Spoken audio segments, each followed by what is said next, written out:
ఈ రాత్రి వేళ మన ధ్యానం నిమిత్తమై సమూయేలు రెండవ గ్రంథం, సమూయేలు రెండవ గ్రంథము 17వ అధ్యాయం 27, 27, 28, 29 వచనాలు చదువుతున్నా. దావీదు మహనయీముకు వచ్చినప్పుడు అమ్మోనీయుల రబ్బా పట్టణపు వాడైన నాహాషు కుమారుడగు షోబీయును, లోదెబారు వాడగు అమ్మీయేలు కుమారుడైన మాకీరును, రోగలేము ఊరి వాడును గిలాదీయుడునైన బర్జిల్లయు అరణ్యమందు జనులు అలసిన వారై ఆకలి కొని దప్పికొని ఇందులని తలంచి పరుపులు, పాత్రలు, కుండలు, గోధుమలు, యవలు, పిండి, వేచిన గోధుమలు, కాయ ధాన్యములు, చిక్కుడు కాయలు, పేలాలు, తేనె, వెన్న, గొర్రెలు, జున్ను ముద్దలు దావీదును అతని యొద్దనున్న జనులను భోజనము చేయుటకై తీసుకొని వచ్చిరి. మరొక లేఖన భాగం 19వ అధ్యాయము సమూయేలు రెండవ గ్రంథం, సమూయేలు రెండవ గ్రంథము 19వ అధ్యాయం. ఆ సమూయేలు రెండవ గ్రంథము 19వ అధ్యాయము 31వ వచనం నుండి 39 వరకు నేను చదువుతున్నా. సమూయేలు రెండవ గ్రంథము 19వ అధ్యాయము 31 నుండి 39 వరకు. మరియు గిలాదీయుడకు బర్జిల్లై రోగెలీము నుండి యొర్దాను అద్దరికి వచ్చి రాజుతో కూడా నది దాటెను. బర్జిల్లై 8 సంవత్సరముల వయస్సు కలిగి బహుముసలివాడై ఉండెను. అతడు అధిక ఐశ్వర్యవంతుడు గనుక రాజు మహనీయములో ఉండగా అతనికి భోజన పదార్థములను పంపించుచూ వచ్చెను. యెరూషలేములో నా యొద్ద నిన్ను నిలిపి పోషించేదను, నీవు నాతో కూడా నది దాటవలని రాజు బర్జిల్లైతో సెలవీయగా, బర్జిల్లై రాజువగు నీతో కూడా యెరూషలేమునకు వచ్చుటకు ఇంకా నేను ఎన్ని దినములు బ్రతకబోదును? నేటికి నాకు 80 ఏండ్లు ఆయను. సుఖదుఖములకున్న భేదమును నేను గుర్తింపగలనా? అన్నపానముల రుచి నీ దాసుడనైన నేను తెలుసుకొనగలనా? గాయకుల యొక్కయు గాయకురాండ్ర యొక్కయు స్వరము నాకు వినబడునా?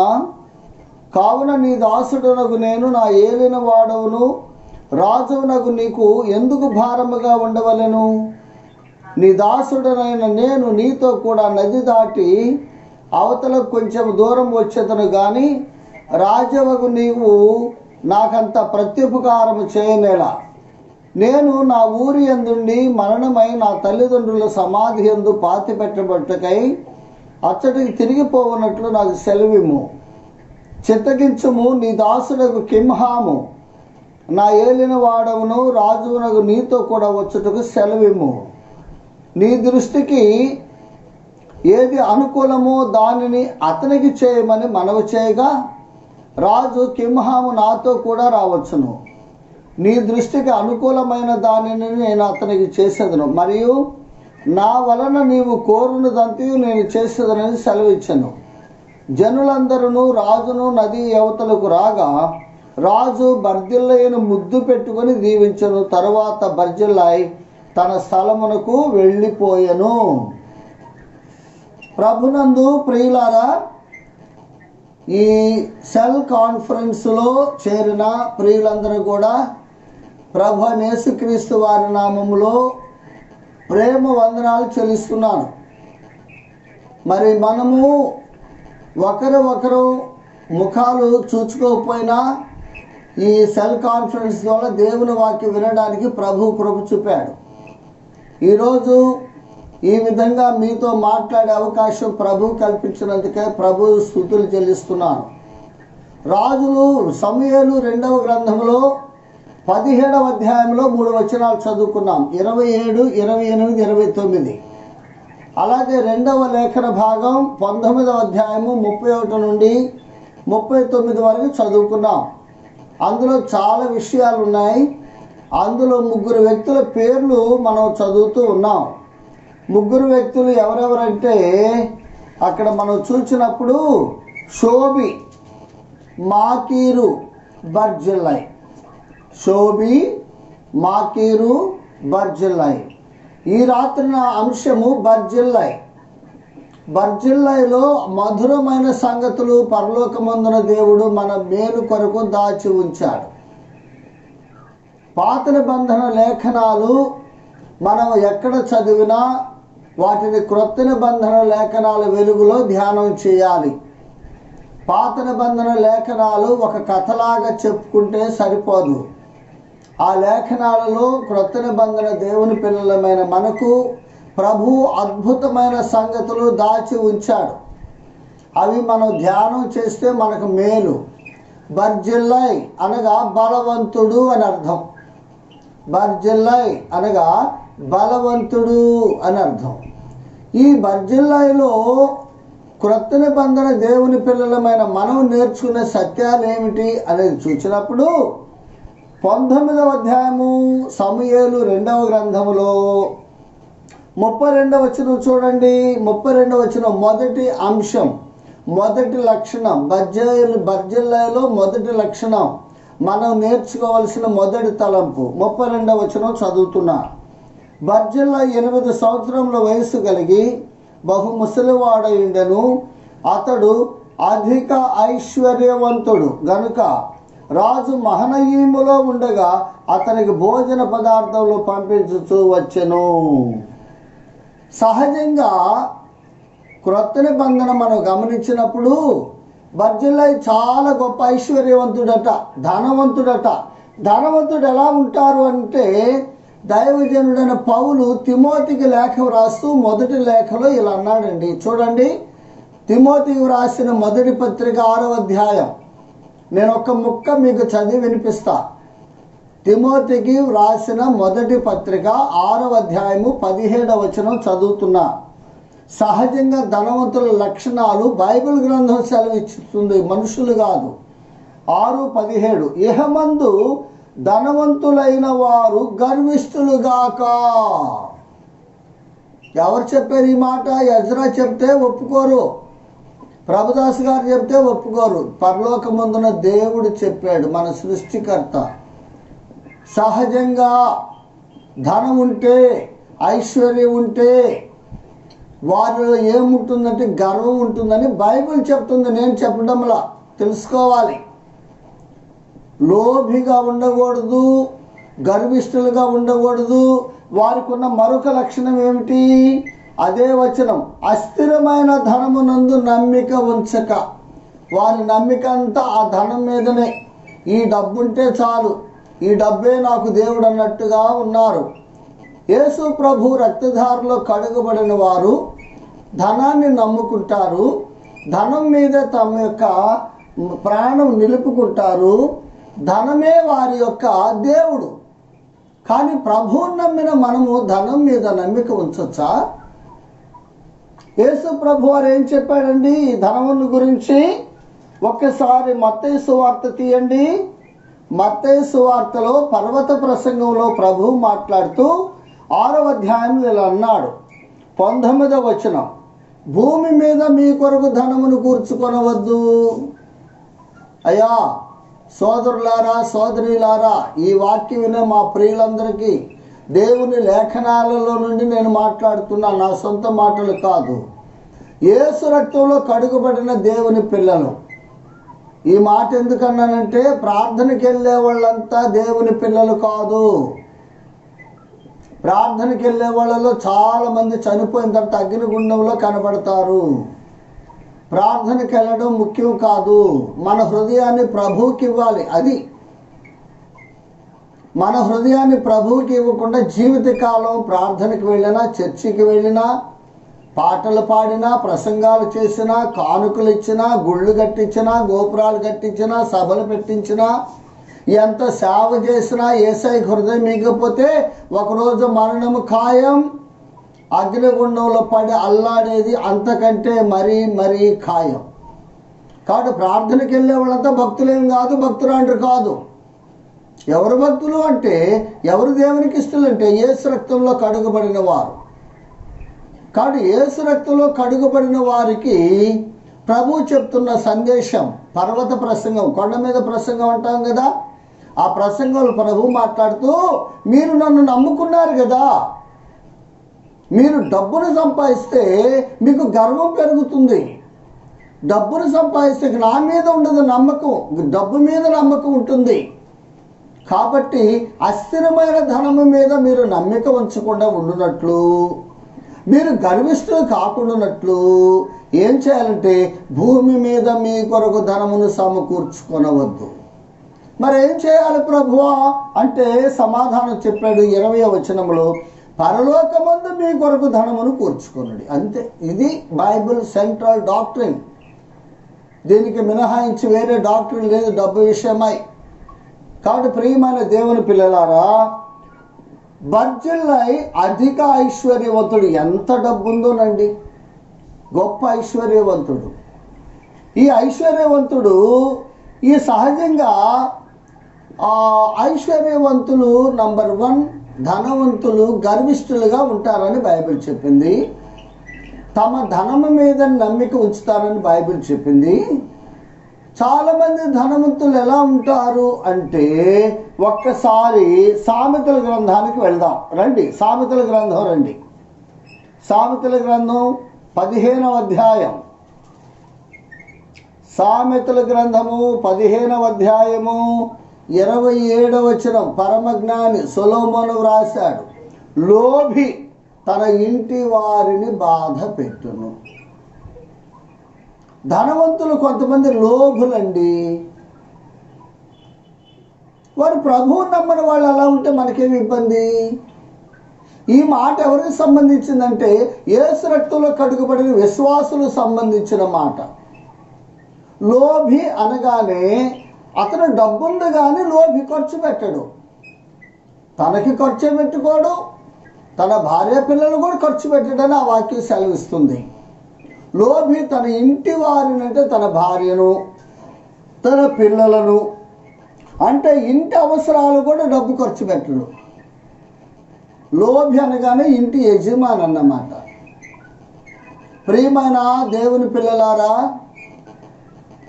ప్రభు ఒకవేళ నిన్ను నన్ను ప్రేమించి మనకేదైనా ఆస్తులు, ఏదైనా సంపద, ఏదైనా ఐశ్వర్యం ఇస్తే లోభులుగా ఉండకూడదు. విశ్వాసులు మనం నేర్చుకోవాల్సిన సత్యం బర్జిల్లైలో. ఎందుకంటే బర్జిల్లై లోభి కాదు, బర్జిల్లై గర్విష్ఠి కాదు, బర్జిల్లై తన ధనమునందు నమ్మిక ఉంచిన వాడు కాదు, బర్జిల్లై తన ఇంటి వారిని బాధ పెట్టువాడు కాదు. ఈ 4 లక్షణాలు నీకు ఉన్నాయా? వాక్యం వింటున్నవారు, ఈ లక్షణాలు మళ్ళీ ఉన్నాయా? ఒకప్పుడైతే డబ్బులు లేవండి. ఒకప్పుడు రూపాయి చూడాలంటే చాలా కష్టం. ఇప్పుడు విశ్వాసుల్లో లక్షాధికారులు ఉన్నారు, కోటీశ్వరులు ఉన్నారు తెలుసా. ఒకప్పుడు యేసు ప్రభువు నమ్మిన వాళ్ళకి సరైన బట్టలు లేవు, సరైన భోజనం లేదు, సరైన గృహాలు లేవు, అసలు వాహనాలే లేవు కాలినడకే. ఇప్పుడు కోట్లున్నాయి. గర్విష్ఠులుగా బ్రతుకుతున్నారా? నీ డబ్బునే నమ్ముకున్నావా? డబ్బే నీకు దేవుడా? లోభిగా బ్రతుకుతున్నావా? నీ ఇంటి వారిని బాధ పెడుతున్నావా? ఇది మనకు పాఠం కాదా? బర్జిల్లై అధిక ఐశ్వర్యవంతుడు తన ధనాన్ని దేవుని పిల్లల కొరకు ఖర్చు పెడుతున్నాడు. తన కుటుంబాన్ని పోషించుకుంటున్నాడు, దేవుని పిల్లల కొరకు ఖర్చు పెడుతున్నాడు. ప్రాముఖ్యంగా నేను మనవి చేసేది ఏమిటంటే, యేసు ప్రభువుని నమ్మిన వారు లోభులుగా బ్రతకూడదు. లోభులు అంటే పిసినారులండి. ఎంగిలి చేత్తో కాకిని తోలరంటారే, అది వీళ్ళ బ్రతుకు. వాళ్ళు తినరు, ఇంకోళ్ళు తిననివ్వరు, వెళ్ళేటప్పుడు ఒక పైసా తీసుకువెళ్ళరు, అంతా ఇక్కడ వదిలిపెట్టి వెళ్ళాలి. ప్రభువు మనకు ఐశ్వర్యం ఎందుకు ఇచ్చాడు?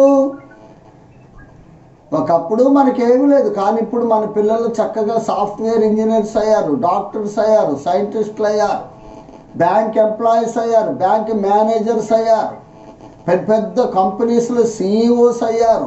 ఎందుకు అయ్యారు? ఎందుకు ఒకప్పుడు మనకు రూపాయి సంపాదన లేని మనకి ఈనాడు లక్షల లక్షల సంపాదన ఇచ్చాడు దేవుడు. ఒకప్పుడు పూరిపాకంలో నివసించే మనము ఈనాడు బ్రహ్మాండమైన భవనాలు కట్టుకున్నాం.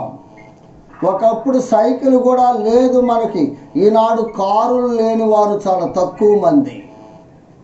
ఒకప్పుడు మంచి బట్టలు లేవు, ముతగుడ్డలు ఒక జత ఉంటే 2 జతలు ఉంటే గొప్ప. ఇప్పుడు బీరువా నిండా బట్టలే. అర్థమైందా? ఎందుకు ఇచ్చాడు? యేసయ్య. యేసు ప్రభువు నమ్మని వారైతే ఇది మేము తినటానికి ఇచ్చాడు, దాచుకోవడానికి ఇచ్చాడు. 10 తరాలు తినటానికి మేము దాచుకుంటాం, ఎవరికి రూపాయి ఇవ్వం అంటారు నమ్మని వాళ్ళు. వాళ్ళతో సంగతి మనకు అక్కర్లేదు. ప్రభువు నమ్మిన నీవు నేను కూడా అలా అనవచ్చునా? ఎందుకు ప్రభువు నీకు నాకింత సమృద్ధి ఇచ్చాడు? లోభిగా ఉండడానికి కాదు. ఒకసారి క్రొత్త నిబంధనలో గలతీయులకు రాసిన పత్రిక రండి.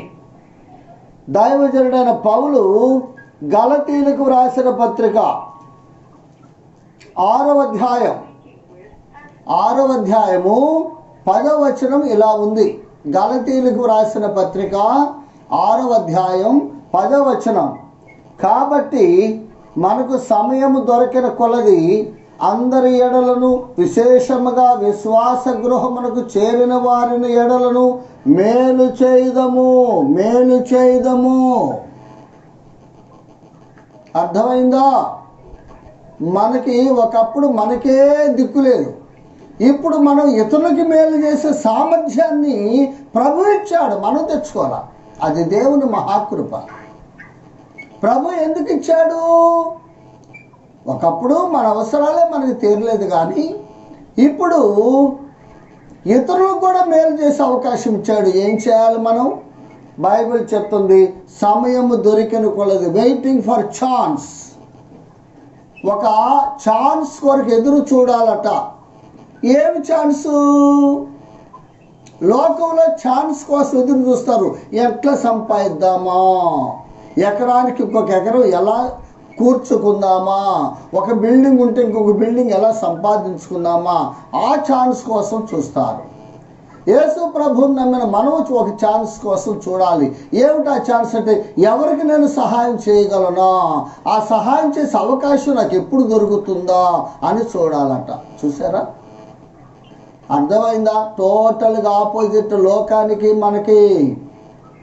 లోకస్తుల్లాగానే మనం బ్రతికితే ప్రభువు నమ్మిన మనకు నమ్మని వారికి ఉన్న తేడా ఏంటండి?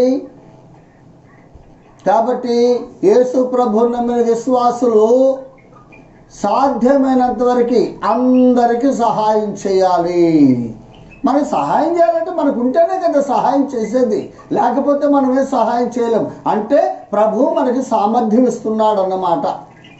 మనకు సంపదిస్తున్నాడు, మనకు ధన సమృద్ధి ఇస్తున్నాడు, మన అవసరాలకు మించిస్తున్నాడు. ఎందుకు? నమ్మని వాళ్ళు బ్యాంక్స్లో డిపాజిట్లు పెంచుకుంటారు, కేజీల బంగారం కొని డిపాజిట్ చేస్తూ ఉంటారు, ఎకరాలు పొలాలు కొంటారు, ప్రతి ఊళ్ళో అపార్ట్మెంట్స్ కడుతూ ఉంటారు, కొంటూ ఉంటారు, 10 ఇళ్ళు ఉంటాయి. అందుక ప్రభు నమ్మిన మనకు కూడా ప్రభు ఇచ్చేది. మనం బ్యాంక్ బ్యాలెన్స్ పెంచుకోవడానికి కాదు, ఊరికొక ఇల్లు కొనడానికి కాదు, 100 ఎకరాలు భూములు సంపాదించుకోవడానికి కాదు, వెండి బంగారాలు సంపాదించుకోవడానికి ప్రభు మనకి సమృద్ధి సంపద ఇచ్చేది ఇతరులకు సహాయం చేయడానికి. ఏమన్నాడు? మనకు సమయము దొరికిన కొలది అందరికీ సహాయం చేద్దాం. అందరికంటే నమ్మనోళ్ళు కూడా చాలామంది ఉన్నారు. మనం ఉన్న వీధుల్లో, మనం ఉన్న గ్రామాల్లో, మనం ఉన్న పరిసరాల్లో మనకు తెలిసిన వాళ్ళు చాలామంది అక్కర్లో ఉన్నారండి. ప్రభు నామమున వారిని దర్శించి వారి అక్కర్లో సహాయం చేస్తే వారు మన పట్ల కృతజ్ఞత కలిగి ఉంటారు. కృతజ్ఞత కలిగి ఉంటే దాన్ని ఏదో మన స్వార్థానికి ఉపయోగించుకోవాల్సిన పని లేదు. సహాయము అప్పు కాదు. ఇక్కడ చూడండి, మేలు చేయడం అప్పు ఇచ్చి వడ్డీ తీసుకోవడం కాదు, అప్పు ఇవ్వడం కాదు. మేలు అంటే ఉచితంగా ఇవ్వడం. ప్రభు చెప్పాడు కదా, ఉచితముగా పొందితిరి, ఉచితంగా ఇవ్వుడి. ఈరోజు మనకున్న భవనాలు ఉచితంగానే కదా, మనం ఏం ప్రయాసపడ్డామండి? ఆయన ఇస్తేనే మనకుంది, మనకున్న వెండి బంగారాలు కూడా. కాబట్టి సహాయం చేయబద్ధులమై ఉన్నాం. అలా సహాయం చేసినప్పుడు ఆ సహాయం పొందిన వారు మన పట్ల కృతజ్ఞత కలిగి ఉంటారు. ఎప్పుడన్నా ఒక సువార్త కూడికి పెట్టి, ఒక స్తుతి కూడికి పెట్టి వారిని మీరు వచ్చి ప్రార్థనకు రండి, వాక్యం వినమంటే మనం సహాయం చేసామనే కృతజ్ఞతతోటైనా మన మీద ఆ కృతజ్ఞత భావం ఉండి వారికి ఇష్టం లేకపోయినా వస్తారు కూడికి. ఆ కూడికి వస్తే ఏమింటారు? పెట్ట కథలు కాదు, దేవుని వాక్యం వింటారు. యేసు ప్రభుని గురించిన సిలువను గురించిన వార్త వింటారు, సువార్త వింటారు. ఒకవేళ పరిశుద్ధాత్ముడు కార్యం చేస్తే వారు ప్రభువుని నమ్ముకుంటారు. చూసావా, నువ్వు చేసిన సహాయం కొద్దీ ఒక ఆత్మను ప్రభువులోకి నడిపించిన వ్యక్తి అవుతావు. అది చెప్తున్నాడు పౌలు భక్తుడు గలతీ విశ్వాసులకి. మీకు టైం ఉంటే, మీకు సామర్థ్యం ఉంటే, ప్రభువు నీకు అవకాశం ఇస్తే ఎవరైనా వాళ్ళు ప్రార్థనకు రాకపోని వారికి సహాయం చేయండి. ఒకవేళ అంత సామర్థ్యం లేదనుకోండి, నెక్స్ట్ ఏమన్నాడు? విశేషముగా విశ్వాస గృహమునకు చేరిన వారికంటే, విశ్వాస గృహం అంటే నువ్వు వెళ్ళే చర్చ్, నువ్వు ఏ స్థానిక సంఘానికి వెళ్తావో, ఏ చర్చికి వెళ్తావో ఆ చర్చిలో పేదవాళ్ళు లేరా? ఆ చర్చిలో అక్కర కలిగిన వాళ్ళు లేరా? ఆ చర్చిలో అవసరాలు ఉన్నవారు లేరా? పేదవారు లేరా? బీదవారు లేరా? అది నీకు తెలియదా? అమాయకుడివా, అమాయకురాలువా? నీకు తెలుసు కదా, వారు అడగాల్సిన పని లేదు, అడగకుండానే వెళ్ళి సహాయం చేయాలి. అది అందరికీ చేసే సామర్థ్యం లేదనుకోండి, కనీసం మన చర్చికి వచ్చే వాళ్ళలో పేదలు ఉన్నారు కదండి, వాళ్ళ పిల్లల ఫీజులు ఉన్నాయి, సరైన బట్టలు లేవు, సరైన భోజనం లేదు, సరైన వస్తువులు లేవు. మనకు తెలుసు, మనమే అమాయకులం కాదు. వారికి సహాయం చేయాలట. చూసారా, అపోస్తుల కార్యములు 9వ అధ్యాయంలో దోర్క అలా చేసింది కదండి. తబిత, ఆమె యొప్పే సంఘస్థురాలు. ఆ సంఘానికి వెళ్ళి వెనక్కి కూర్చున్నది ఆ తల్లిగారు. వృద్ధురాలు, బీదరాలు, విధవరాలు. ఆమె పెద్ద డబ్బున్న వ్యక్తి కాదు, బర్జిల్లాయ్ ఐశ్వర్యవంతుడు. తబిత, దోర్క చాలా పేదరాలు, కానీ ఆమె వెనక కూర్చొని వచ్చే విశ్వాసులు గమనించేది. సహోదరుల్ని, ఒక సహోదరి కేవలం ప్రతి వారం ఒకే చీర కట్టుకొని వస్తూ ఉంటుంది. ఆమె గమనించింది, ఒకే చీర ప్రతి ఆదివారం కట్టుకొని వస్తుందంటే దాని అర్థం ఏంటి? ఆమెకి ఏదో చీరలు ఉంటాయి కానీ మంచి చీరలు కాదు. ప్రార్థనకు రావాలంటే కాస్త మంచి బట్టలు కట్టుకొని రావాలి కదా. మన రాజు సన్నిధికి చింపిరిగా రాకూడదు. మంచి బట్టలు, మనకున్న వాటిలోనే మంచి బట్టలు కట్టుకొని రావాలి మందిరానికి, దేవుని సన్నిధికి. ఎట్లా పడితే అట్లా రాకూడదు. మరి ఆమెకుంది ఒక చీరే. అది గమనించి ఒక ఆదివారం నాడు ఆమె ఒక పేపర్లో ఒక చీర కట్టుకొని వచ్చింది, ప్యాక్ చేసుకొని. ప్రార్థన అయిన తర్వాత ఆ సహోదరుని పక్కకు పిలిచి రహస్యంగా ఆ ప్యాకెట్ ఆమె చేతిలో పెట్టి, నువ్వు ఇంటికి వెళ్ళి దీన్ని వెప్పదీసి చూడు, ఇక్కడ ఎవరు చూపించొద్దు, ఇక్కడ ఎవరు చూడకూడదని చెప్పింది. ఆ సహోదరి ఇంటికి వెళ్ళి చూస్తే అందులో ఒక మంచి చీర. ఆమె ధనవంతురాలు కాదు, ఆమె చాలా పేదరాలు, కానీ తనకున్న పేదరికంలోనే అనేక మందికి సహాయం చేస్తుందండి. ఎవరికి తెలియదండి. ఆమె ఒకరోజు చనిపోతే ఆ రోజు ఆ సహోదరులందరూ కూడా వచ్చి, ఇదిగో ఈ చీర, ఈ బట్ట, ఈ చీర, ఈ బట్ట ఈ సహోదరి ఇచ్చింది, ఈ అమ్మ ఇచ్చిందని అన్నీ చూపిస్తున్నారండి. చూసారా, ఇది దైవ లక్షణం, విశ్వాస లక్షణం. అంతేగాని అంత నాకు, నా భార్యకి, నా పిల్లలకి నేను ఎవ్వరికి పెట్టను, మేమే తింటాం, అందుక యేసయ్య నమ్ముకుంది. యేసుప్రభు నమ్మిన వాళ్ళకి ఎన్నో పాఠాలు దైవ గ్రంథంలో ఉన్నాయి. పాత నిబంధనలో బర్జిల్లాయ్ దేవుడిచ్చిన తన ఐశ్వర్యము తన ఒక్కడికే కాదు, తను లోభి కాదని బైబిల్ చెప్తుంది. ఇంకో మాట చూద్దామా? ఒక్కసారి కొరింథీయులకు వ్రాసిన మొదటి పత్రిక తీయండి. దైవజనుడైన పౌలు కొరింథీయులకు వ్రాసిన మొదటి పత్రిక 6వ అధ్యాయంలో చాలా స్ట్రాంగ్ వర్డ్ రాశాడు. చాలా కఠినమైన మాట వాడాడు. చదువుతున్నా, వినండి. అయ్యా,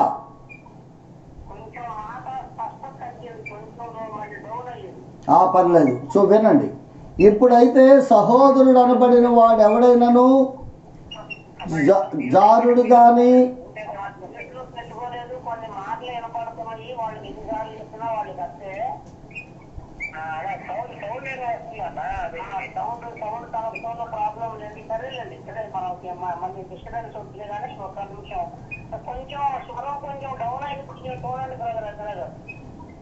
ఇది మీదే పొరపాటు. నా దగ్గర స్వరం బాగానే ఉంది, ఇంకేం లేదు. ఎంతకంటే స్వరం ఉండదు. వినండి.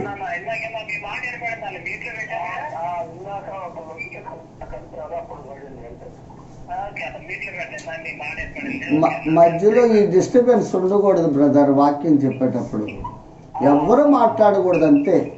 వన్స్ వాక్యం స్టార్ట్ అయితే అందరూ మౌనం ఉండాలి, అంతే, చివరి వరకు. ఈ మధ్యలో ఎట్లా మాట్లాడితే ఏం బాగుంటుంది? దేవుని వాక్యం ఇది. దేవుని వాక్యం వినే పద్ధతి కూడా తెలియకపోతే ఎట్లా? మధ్యలో ఈ విధంగా మాట్లాడితే ఏం మాట్లాడతాం? ఇంకెవరు మాట్లాడదు దయచేసి.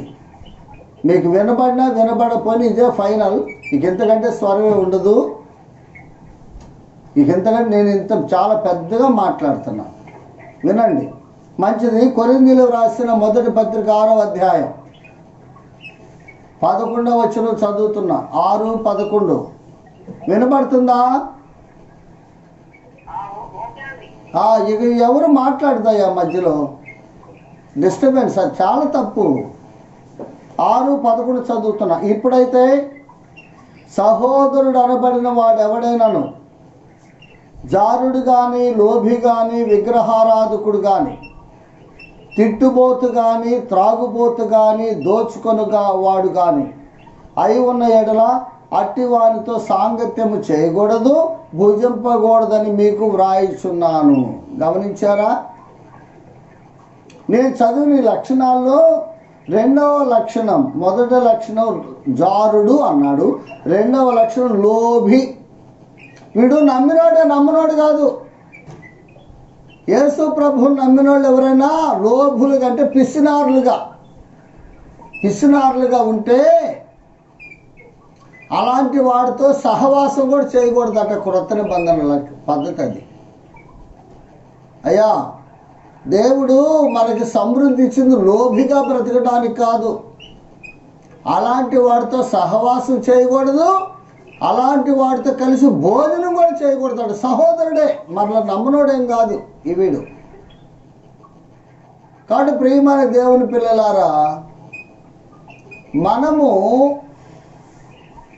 ప్రభువు మనకు సమృద్ధి ఇచ్చినప్పుడు బర్జిల్లలాగా కనీసం ప్రభు పిల్లలైనా ఆదుకోవాలి, ప్రభు పిల్లలకైనా సహాయం చేయాలి, ప్రభు పిల్లల్ని ప్రేమించాలి, వారి అక్కర్లు గమనించాలి, వారికి సహాయం చేయాలి, వారికి మేలు చేయాలి. బర్జిల్లో అదే చేస్తున్నాడు.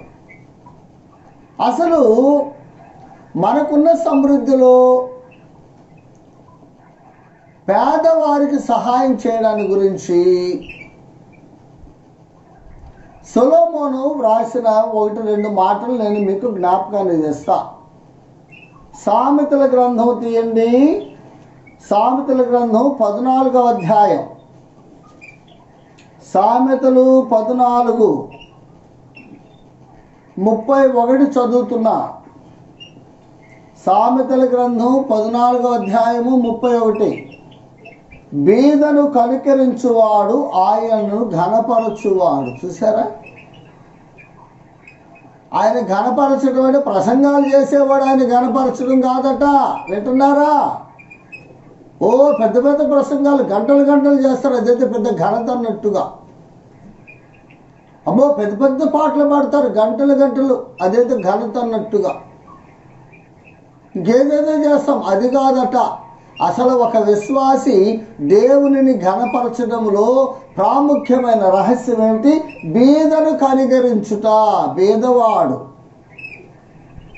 కనీసం, నేను మరలా చెప్తున్నా, గలతీ 6:10 ప్రకారం బీదవారు ఎక్కడ కనపడ్డా మనము వారి పట్ల కనికరం చూపాలి.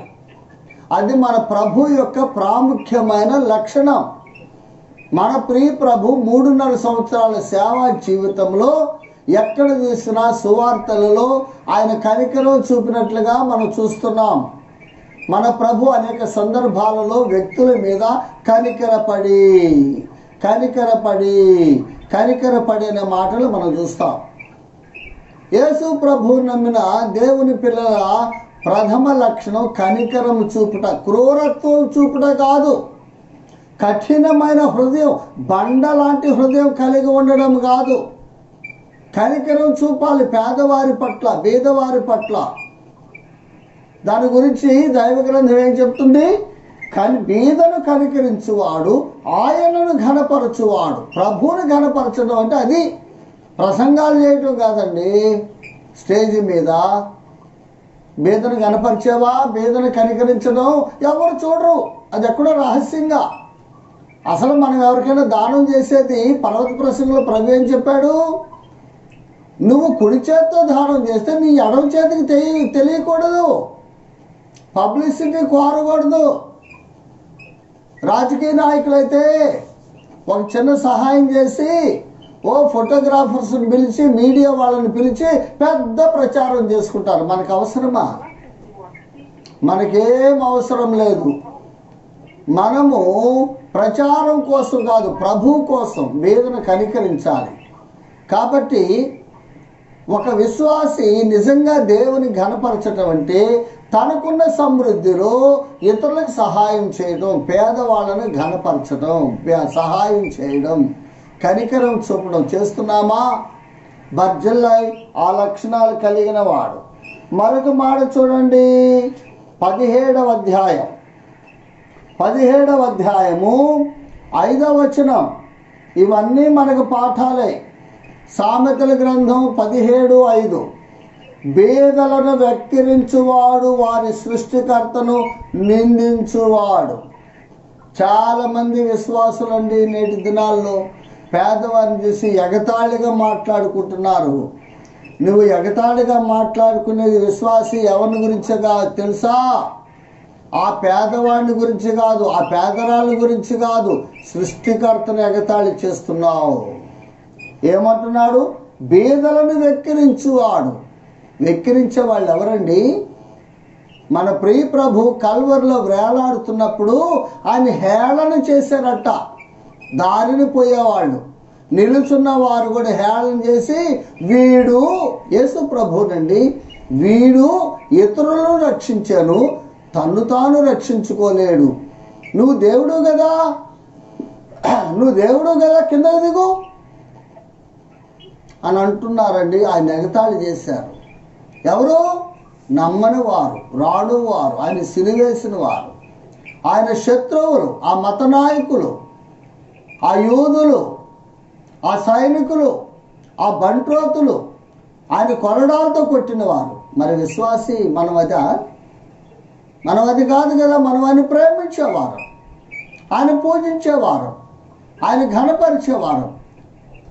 ఒక వ్యక్తిని ఎలా వెక్కిరిస్తామండి? ఎలా ఎగతాళి చేస్తాం? ఎలా హేళన చేస్తాం?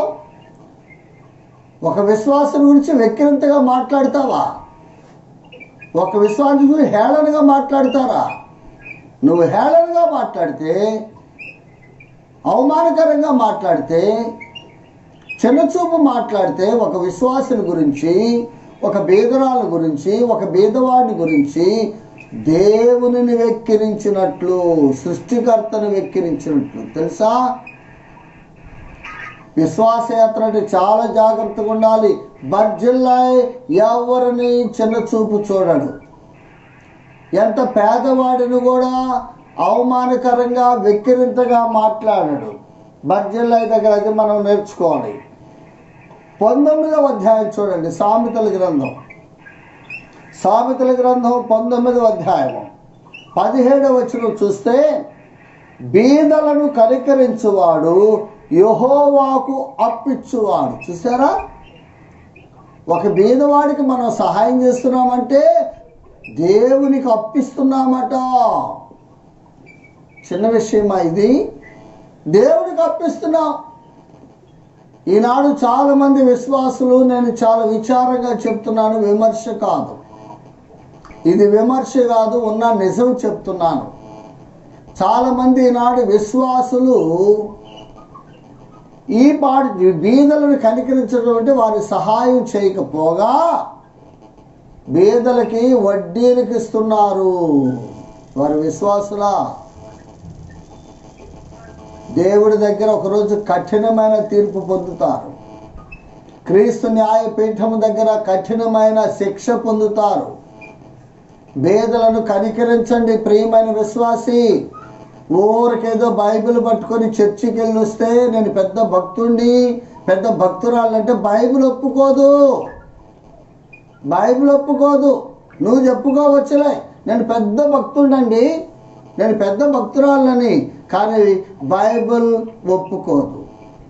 బైబిల్ ఒప్పుకుంటుంది. ఎప్పుడు ఒప్పుకుంటుందంటే నీ ప్రాక్టికల్ క్రిస్టియన్ లైఫ్లో ఎగ్జాంపులరీగా ఉండాలి, మోడల్గా ఉండాలి, మాదిరిగా ఉండాలి.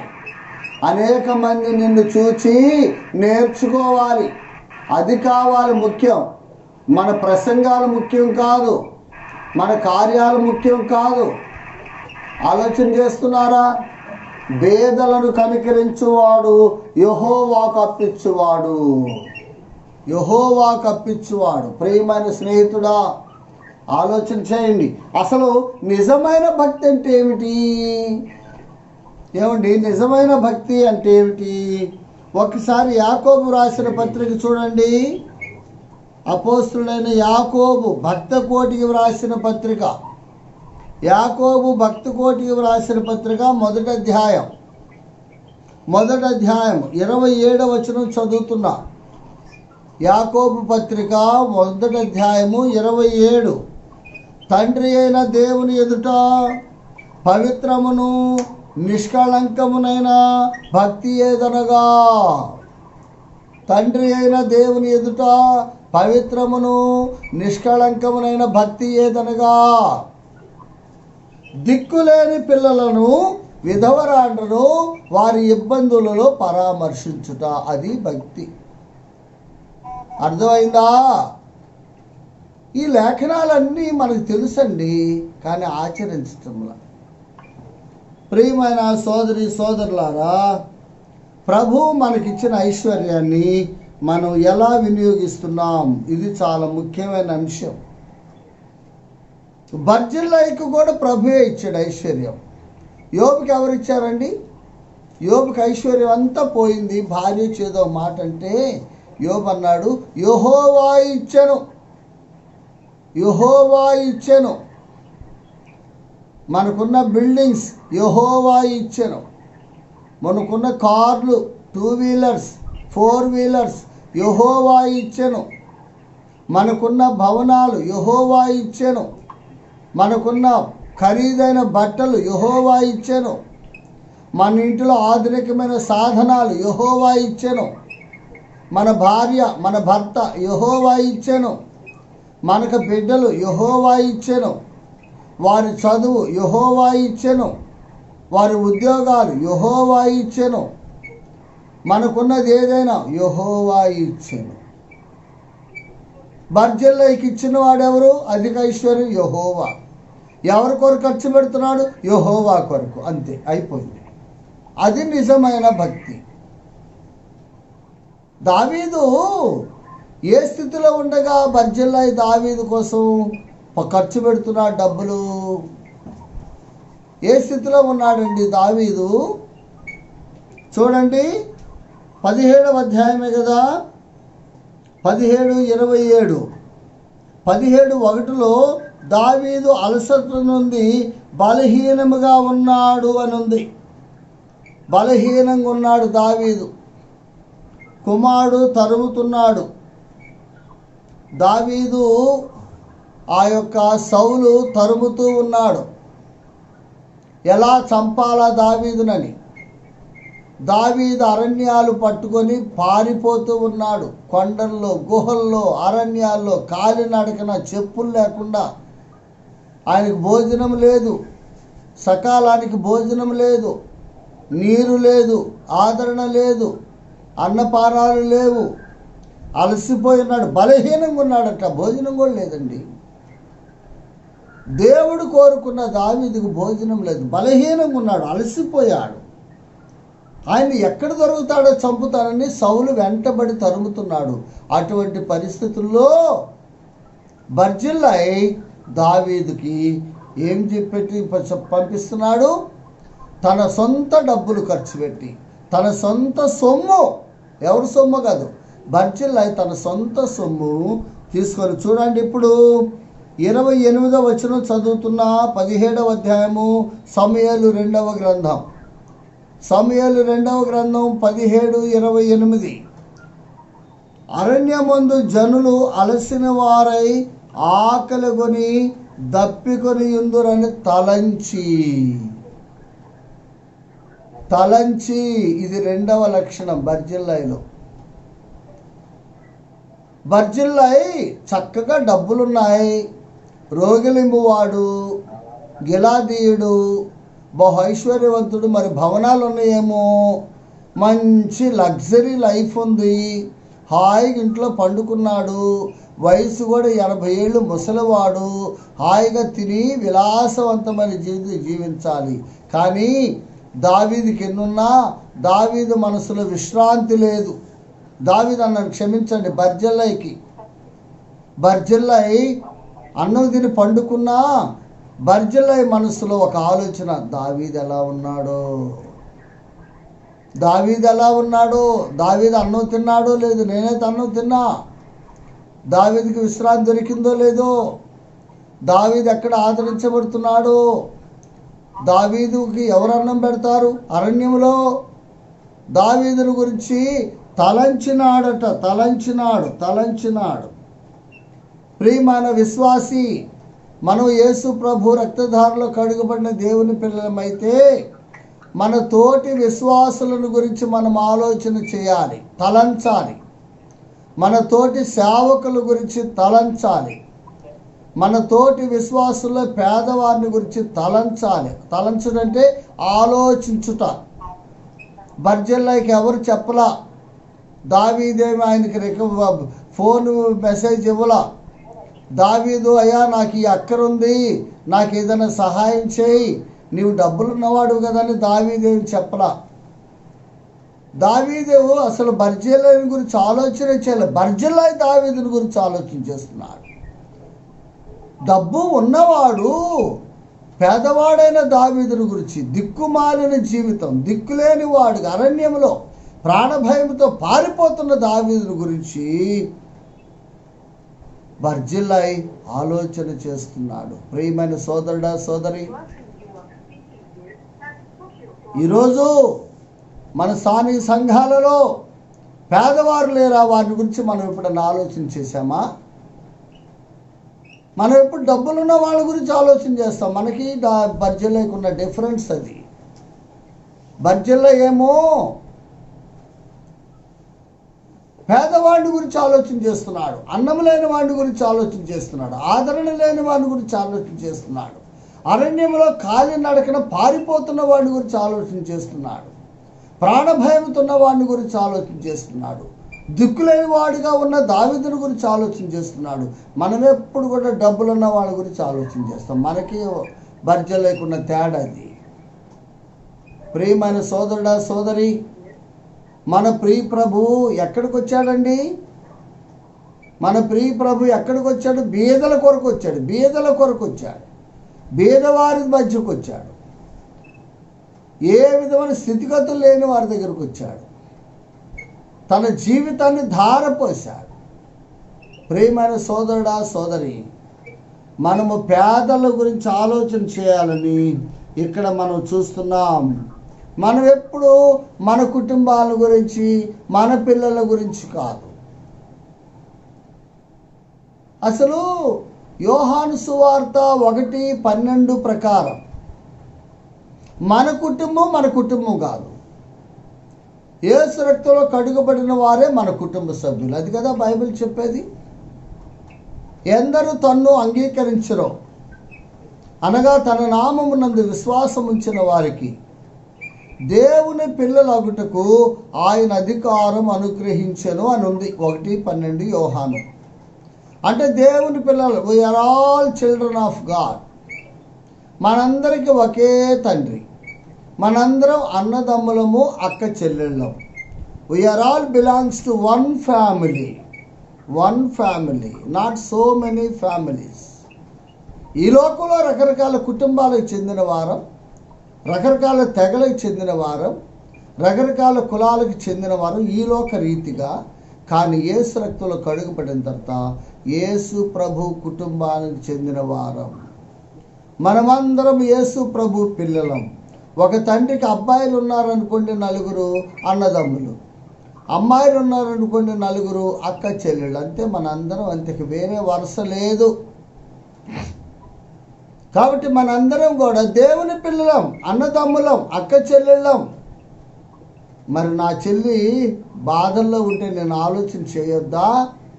నా అన్న బాధల్లో ఉంటే నేను ఆలోచన చేయొద్దా? దేవుడు నాకు సమృద్ధి ఇచ్చాడు కదా, మరి నా చెల్లికి ఇవ్వలేదు, నా తమ్మునికి ఇవ్వలేదు, ఆలోచన చేయొద్దా? బర్జిల్లా చెప్తున్నాడు, అయ్యో దావీదు ఇప్పుడు అరణ్యములు అలసిపోయాడు, బలహీనంగా ఉన్నాడు, తిరుగులాడుతున్నాడు, ఆహారం లేకుండా ఉన్నాడు, ఆదరణ లేకుండా ఉన్నాడు, ఆయనకి నేనేమైనా సహాయం చేయగలనా అని ఆలోచన చేస్తున్నాడట. దావీదేం చెప్పలా? ప్రియమైన సోదరుడా, సోదరి, దావీదుకి సహాయం చేయడానికి బర్జిల్లా వయసు కూడా సహకరించదు. బర్జిల్లా నిండు వృద్ధుడు, 80 ఏండ్ల వయసు. ఆయన సాకులు చెప్పొచ్చు, 80 ఏండ్ల వయసులో నేనేం చేస్తానండి, నాకు ఏదైనా వయసు ఉంటే ఏదైనా సహాయం చేసేవాడిని దావీదు గారు. ఇప్పుడు నా వయసు సహకరించదు, నేను కూర్చుంటే లేవలేను, కాబట్టి నేనేం సహాయం చేయాలని చెప్పినా దావీదేం అనుకోడు. కానీ 80 ఏండ్ల వయసులో కూడా ఆ యొక్క బర్జిల్లాయి తన పిల్లల గురించి ఆలోచన చేయడం లేదు, తన కుటుంబాన్ని గురించి ఆలోచన చేయడం లేదు, తన యొక్క భార్య పిల్లల గురించి ఆలోచన చేయడం లేదు, దేవుని పిల్లల గురించి ఆలోచన చేస్తున్నాడు. చూసారా? దావీదుని గురించి ఆలోచన చేస్తున్నాడు. క్రొత్త నిబంధనలో కూడా చూస్తే దైవజనుడైన పౌలు ఫిలిప్పీలకు రాస్తూ ఒక మాట అన్నాడండి. తీయండి, ఫిలిప్పీలకు రాసిన పత్రిక. అపోస్తలుడైన పౌలు ఫిలిప్పీలకు రాసిన పత్రిక. ఈ పత్రిక రాస్తున్నప్పుడు పౌలు భక్తుడు రోమా చెరసాలలో ఉన్నాడు. ఆయన చేతులు కాళ్ళు బంధించబడి ఉన్నవి. ఆయన బంధకాలలో ఉండి ఈ పత్రిక వ్రాశాడు. ఆయన బంధకాల్లో ఉన్నప్పుడు ఫిలిప్పీ స్థానిక సంఘమట ఆ దైవజను గురించి ఆలోచన చేసి, మరి ఎపఫ్రొదితు అనే ఒక యవనస్తుని ద్వారా కొన్ని వస్తువులు ఆ భక్తునికి పంపించింది. చూసారా? ఆ భక్తుడేం అడగలేదు, పౌలు గారు ఏం అడగలేదు. కానీ ఫిలిప్పీ స్థానిక సంఘమే దైవజనుడైన పౌలు చెరసాలలో ఉన్నాడని విని, చెరసాలలో ఉన్న పౌలుకి ఎపఫ్రొదితు అనే ఒక యవనస్తుని ద్వారా కొన్ని వస్తువులు, కొంత ఈవి పంపించారు. అది పుచ్చుకున్నాడు పౌలు. పుచ్చుకొని కృతజ్ఞత లేఖ అన్నమాట ఇది. ఈ ఫిలిప్పీ పత్రిక అంటే కృతజ్ఞత లేఖ, కృతజ్ఞత ఉత్తరం. ఈ ఉత్తరంలో పౌలు అన్నాడు, చూడండి 10వ వచనం 4వ అధ్యాయం, ఫిలిప్పీ 4:10లో, నన్ను గూర్చి మీరు ఎన్నాళ్లకు మరలా యోచన చేయసాగిద్దరు. చూసారా? నన్ను గురించి ఎన్నాళ్ళకి మీరు ఆలోచన చేశారయ్యా. వాళ్ళ గురించి మాట్లాడుతున్నట్టు ఎన్నాళ్ళకా? ఫిలిప్పీ సంఘమట దైవజనుని గురించి ఆలోచన చేసే సంఘం. దైవజనుడు చెరసాలలో ఉన్నాడు, తిన్నాడో లేదు, ఆయనకు అవసరాలు తీరుతున్నాయో లేదు, మా వంతు మేమేం సహాయం చేయగలని ఆ సంఘం ఆలోచన చేసింది. ఇక్కడ దైవజనుడని కాదు, మన స్థానిక సంఘంలో పేదవారిని గురించి మనం ఆలోచన చేయాలి, సేవకుల గురించి మనం ఆలోచన చేయాలి, అక్కర్లో ఉన్న వారిని గురించి మనం ఆలోచన చేయాలి, ఆర్థికపరమైన ఇబ్బందుల్లో ఉన్న వారి గురించి మనం ఆలోచన చేయాలి. చేసి ఏమన్నారు? ఇప్పుడు చూడండి,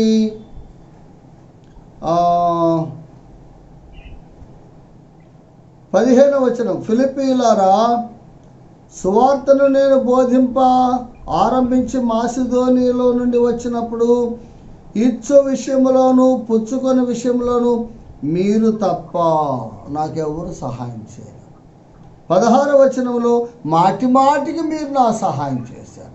చూసారా? మాటి మాటికి బర్జిల్లై కూడా అలాగే సహాయం చేస్తున్నాడు. ఎవరికి? దావీదుకి. ఎప్పుడు? ఇప్పుడు 14 వచనం చూడండి, 4:14, నా శ్రమలో మీరు పాలు పుచ్చుకోవటం మంచి పని. మంచి పని ఏదనుకున్నారు?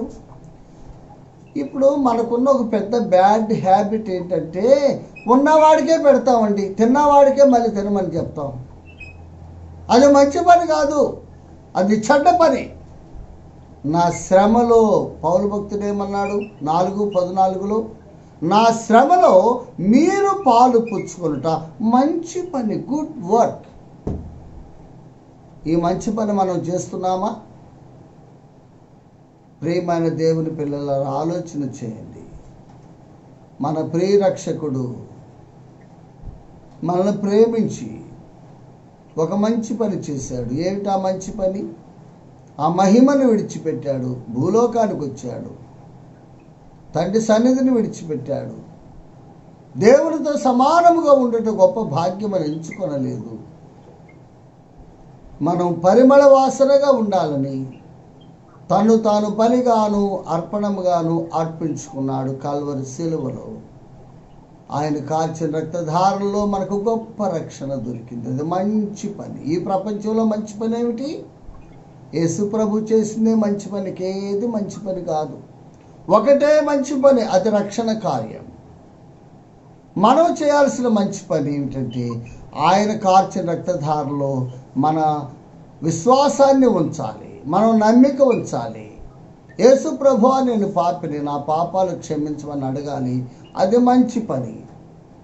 ఆ మంచి పని చేయకపోతే ఎంతకాలం మనం ఈ లోకంలో జీవించిన ఒకరోజు మరణము తప్పదు, అగ్నిగుండము తప్పదు. ప్రియమైన సోదరుడా, సోదరి, ఈ మంచి పని చేసావా? యేసు ప్రభుని మీ రక్షకునిగా స్వీకరించడమే మంచి పని. ఆ తరువాత సేవకుల గురించి ఆలోచన చేయడం మంచి పని. ఈ సమయంలో ప్రభు మాట్లాడుతున్నాడు, ప్రభు ఆహ్వానిస్తున్నాడు.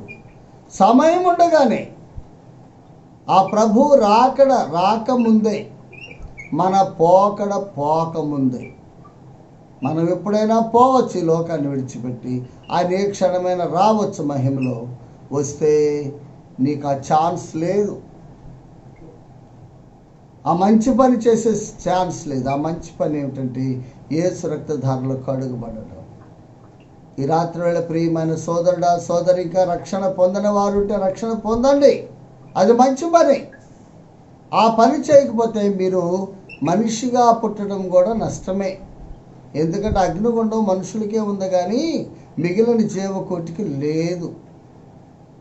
కాబట్టి తక్కిడో బిక్కుడో కాదు, మనం ఈ లోకాన్ని విడిచిపెడితే అగ్నిగుండం కాచుకొని ఉంది.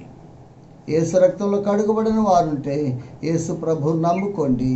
నమ్మిన వారు బర్జిల్లైలాగా జీవించండి. బర్జిల్లై లోభి కాదు, అధిక ఐశ్వర్యవంతుడు. బర్జిల్లై ప్రభు తనకిచ్చిన సమృద్ధిని ప్రభు పిల్లల కొరకు ఖర్చు పెట్టేవాడు. బర్జిల్లై గర్విష్టి కాదు, బర్జిల్లై లోభి కాదు, బర్జిల్లై తన ధనమునందే నమ్మిక ఉంచేవాడు కాదు. బర్జిల్లై దేవుని పిల్లల అక్కర్ల గురించి, వారి సాధక బాధకాల గురించి, వారి కష్ట సుఖాలను గురించి ఆలోచించేవాడు. వారికి తనకు చేతనైన సహాయము చేసేవాడు. ఇంకా బర్జిల్లలో అనేక శ్రేష్టమైన తలంపులు ఉన్నాయి, కానీ సమయాభావాన్ని బట్టి ఇప్పుడు చెప్పడానికి వల్ల పడదు. 2 సంగతులే, కొన్ని 2 మాటల్లో అనేక సత్యాలు మనం చూసాం. మన practical Christian life, victorious Christian లైఫ్గా ఉండాలి అంటే సూత్రాలు ఇవి. బర్జిల్లలాగా మనం జీవిద్దాం. మనం మాటల విశ్వాసులము కాదు, చేతల విశ్వాసులుగా ఉండాలి. ప్రభు వాక్యమును దీవించునుగాక. ప్రభు యేసుక్రీస్తు వారి నామములో మీ అందరికీ వందనాలు, చాలా వందనాలు. సెలవు తీసుకుందాం.